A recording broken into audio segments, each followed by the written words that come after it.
जगातील काही रहस्ये अशी आहेत जी काळासोबत जुनी झाली, पण त्यांचे उत्तर आजही कोणाला सापडलं नाही. कधी एखादं असं पुस्तक जे एका विचित्र भाषेत लिहिलंय जे आजपर्यंत कोणालाच समजलं नाही, आणि कधी समुद्रात सापडलेला हजारो वर्षांपूर्वीचा एक संगणक, किंवा मानवी बुद्धीच्या पलीकडचे असलेले असे अजस्त्र दगड. मग प्रश्न हा आहे, हे सर्व फक्त इतिहासातील चुका आहेत, की मग एक असं सत्य ज्याला स्वीकारायला मानवजात तयारच नाहीये? आज आपण एका अशा प्रवासाला निघणार आहोत जिथे जगातील सर्वात गूढ रहस्यांचा मागोवा घेऊ, अशा गोष्टी ज्यांचे उत्तर आजही कोणाकडे नाहीये. मित्रांनो, जर तुम्ही अजूनही आमच्या चॅनलला सबस्क्राईब केलं नसेल तर लगेच करा. तुमच्या एका सबस्क्राईबमुळे आम्हाला खूप प्रेरणा मिळते. चला तर मग सुरुवात करूया.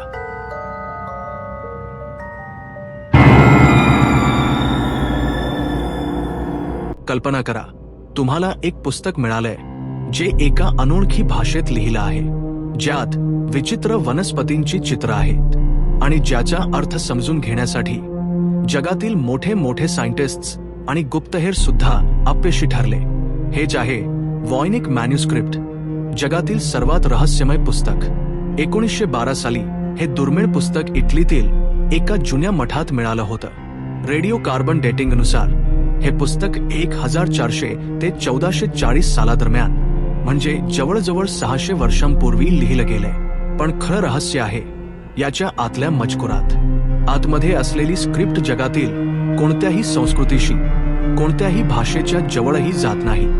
यात असे सिम्बॉल्स आणि अक्षर आहेत जे माणसाने कधी पाहिले नाहीत, आणि चित्र आहेत अशा विचित्र वनस्पतींची ज्या वास्तव जगात कुठेच अस्तित्वात नाहीत. काही पानांवर तर नग्न स्त्रिया विचित्र हिरव्या द्रवात स्नान करताना दाखवल्या आहेत, जणू काही अनोळखी तंत्रज्ञानाची ती स्केचेस आहेत. काही लोक मानतात की हे एखाद्या एलियन सभ्यतेचा संदेश आहे जो आपण वाचू शकत नाहीये. 100 वर्षांहून अधिक काळ झाला, पण या पुस्तकाचा कोड अजूनही तुटलेला नाहीये. विचार करा, एक असं वाळवंट जिथे माती आणि दगडांमधून जमिनीवर अशा रेषा ओढल्या आहेत की त्यातून बनवलेले अजस्त्र डिझाईन्स फक्त आकाशातूनच दिसतात. ही आहेत नाझका लाईन्स, जी पेरूच्या नाझका वाळवंटात आहेत. जमिनीवर चालणाऱ्या माणसाला या रेषा नुसत्या वेड्यावाकड्या वाटतात, पण 1930च्या आसपास जेव्हा पहिल्यांदा विमानांनी इथून उड्डाण केलं तेव्हा एक धक्कादायक सत्य समोर आलं. संपूर्ण वाळवंटात 300हून अधिक जिओमेट्रिकल शेप्स, प्राणी आणि रहस्यमय आकृत्या कोरलेल्या होत्या. एका माकडाची, एका प्रचंड हमिंग बर्डची आणि एका स्पायडरची आकृती, आणि तीही इतकी मोठी की ती फक्त आकाशातूनच पाहता येते. हा त्या वेळेचा काळ होता जेव्हा कुठलेही ड्रोन नव्हते, विमान नव्हते. मग इतके मोठे आणि परफेक्ट डिझाईन्स त्यांनी बनवले तरी कसे? एका थेअरीनुसार या रेषा एलियन सभ्यतेसाठी बनवलेल्या लँडिंग मार्क्स होत्या, जेणेकरून ते आकाशातून ओळखू शकतील. कारण त्या काळात इतकी अचूकता, परफेक्शन साधणं जवळपास अशक्य होतं. विचार करा, एक असं ठिकाण जे हजारो वर्षांपासून जगातील सर्वात मोठी रहस्ये आपल्या आत लपवून बसलंय. गिझाचे पिरॅमिड्स हे फक्त स्मारक नाहीत, तर न सुटलेल्या रहस्यांचा एक महासागर आहे. 2018 मध्ये स्कॅन पिरॅमिड्स मिशनने कॉस्मिक रे इमेजिंग तंत्राचा वापर केला, आणि शास्त्रज्ञांनी खात्री केली की खुफूच्या पिरॅमिडच्या आत एक मोठा गुप्त चेंबर अस्तित्वात आहे, जो एका व्यावसायिक विमानाइतका मोठा आहे.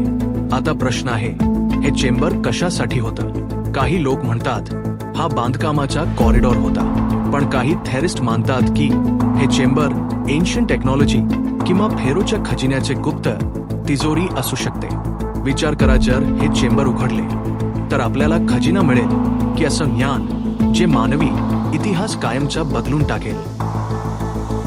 प्रशांत महासागराच्या मध्ये एक छोटेसे बेट आहे, ईस्टर आयलंड. इथे 887 अजस्त्र मानवी चेहऱ्यासारखे दगडी पुतळे उभे आहेत. काही पुतळ्यांचे वजन 80 टनपर्यंत आहे, आणि हे सर्व फक्त दगडी हत्यारांनी बनवले होते. सर्वात मोठी अडचण ही आहे की इतके मोठे दगड कापून, पर्वतावरून काढून अनेक किलोमीटर दूरपर्यंत नेले कसे? तिथले स्थानिक लोक सांगतात, हे पुतळे चालत चालत आपोआप त्यांच्या जागेवर गेले. आजच्या काळातही आधुनिक लोक यांना हलवण्यासाठी धडपडतात. मग प्राचीन बेटवासियांनी हे कसं केलं असेल? दुसरं मोठं रहस्य हे आहे की हे पुतळे बनवले कशासाठी. काही लोक म्हणतात ते पूर्वजांचे स्पिरिच्युअल गार्डियन्स आहेत, जे बेटाचे रक्षण करतात. आणि सर्वात भयानक गोष्ट ही की अनेक दशके लोक मानत होते की हे फक्त मोठे डोके आहेत. पण संशोधकांनी शोधून काढले की जमिनीखाली त्यांची संपूर्ण शरीरं पुरलेली आहेत. म्हणजे शतकानुशतके आपण जे पाहत होतो ते फक्त अर्धे सत्य होते. आणि सत्य अजूनही खूप खोल आहे. अटलांटिक महासागराच्या एका भागात एक त्रिकोणी क्षेत्र आहे, ज्याला बर्मुडा ट्रंगल किंवा डेव्हिल्स ट्रंगल म्हणतात. फ्लोरिडा, बर्मुडा आणि पोर्टो रिको या तिन्ही पॉइंट्सना जोडल्यास एक विशाल समुद्री त्रिकोण तयार होतो. या त्रिकोणात अनेक जहाजे आणि विमाने कोणत्याही खुणा न सोडता गायब झाली आहेत. सर्वात प्रसिद्ध केस 1945 मधील फ्लाईट 19 ची आहे. 5 अमेरिकन नेव्ही बॉम्बर्स ट्रेनिंगसाठी निघाले, पण अचानक त्यांचे कंपास आणि दिशादर्शक निकामी झाले. काही तासांतच त्यांचा संपर्क तुटला आणि ती सर्व विमाने हवेत विरली. आणि त्यांना शोधायला गेलेले बचाव विमान रेस्क्यू प्लेन सुद्धा तिथेच गायब झाले. काही वैज्ञानिक म्हणतात की येथील मॅग्नेटिक फील्ड्स दिशादर्शकांना गोंधळात टाकते, तर काही थेरिस्ट मानतात की हे क्षेत्र एलियन बेस आहे किंवा प्राचीन हरवलेल्या अटलांटिस शहराच्या प्रगत तंत्रज्ञानामुळे हे घडते आहे. चला आता एका अशा रहस्याकडे जाऊया जे धर्म, विज्ञान आणि इतिहास तिघांनाही गोंधळात पाडते. ते म्हणजे श्राउड ऑफ ट्युरिन. हा एक जुना कापड आहे जो इटलीतील ट्युरिन शहरात ठेवला आहे. अनेक लोक मानतात की हे तेच वस्त्र आहे ज्यात येशू ख्रिस्तांना त्यांच्या मृत्यूनंतर लपेटले होते. या कफनवर एका दाढीवाल्या पुरुषाच्या संपूर्ण शरीराची अस्पष्ट आकृती दिसते. आणि आश्चर्य म्हणजे त्या आकृतीच्या शरीरावर तेच जखमांचे निशाण आहेत जे बायबलमध्ये येशूंच्या क्रुसिफिकेशनच्या वेळी सांगितले आहेत.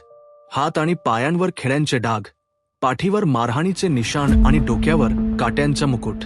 कार्बन डेटिंगनुसार हे कफन फक्त 700 वर्षांपूर्वीचे आहे, म्हणजे येशूंच्या वेळेचे नाही. पण काही तज्ज्ञ म्हणतात की कापडातील रेडिएशनमुळे डेटिंग चुकीची झाली. काही एक्सपर्ट्स तर म्हणतात सुपरनॅचरल फ्लॅशमुळे ती प्रतिमा कापडावर छापली गेली, जे सामान्य जगात शक्य नाही. समुद्राच्या खोल पाण्यात एक तुटलेले जहाज होते. तिथे एक जुना गंजलेला लोखंडी तुकडा मिळाला. शास्त्रज्ञांनी तो काळजीपूर्वक पाहिला तेव्हा त्यांचा श्वास थांबला. हे होतं अटीकायथेरा मेकॅनिझम, एक असं यंत्र जे त्याच्या वेळेपेक्षा हजारो वर्ष पुढे होतं. 1901 मध्ये ग्रीक डायव्हर्सना हे यंत्र मिळालं. सुरुवातीला वाटलं की हे एक साधं ज्योतिषीय उपकरण आहे, पण रिसर्चमध्ये कळालं की ही एक अविश्वसनीय मशीन आहे जी 2000 वर्षे जुनी आहे. यात छोटे छोटे गिअर्स, चाकं आणि डायल लावलेले होते, अगदी आजच्या मॉडर्न क्लॉक सारखे. हे यंत्र सूर्य, चंद्र आणि ग्रहांची गती कॅल्क्युलेट करू शकत होतं. ग्रहण कधी होईल हे सांगू शकत होतं. विचार करा, 2000 वर्षांपूर्वी एक मशीन जी आजच्या संगणकासारखं काम करत होती. जर 2000 वर्षांपूर्वी हे तंत्रज्ञान अस्तित्वात होतं तर बाकी जगाला याबद्दल का माहीत नव्हतं आणि ते ज्ञान अचानक कुठून गायब झालं? अटीकायथेरा मेकॅनिझम हे नेहमीच एक कोड बनून राहील जे आपल्याला सांगतं की आपला इतिहास आपल्याला शिकवला जातो त्यापेक्षा कित्येक पटीने अधिक रहस्यमय आहे. मित्रांनो, भेटूया पुढच्या व्हिडिओमध्ये एका आणखी रहस्यमय राज्यासोबत. तुम्ही अजूनही आमच्या चॅनलला सबस्क्राईब केलं नसेल तर जरूर सबस्क्राईब करा.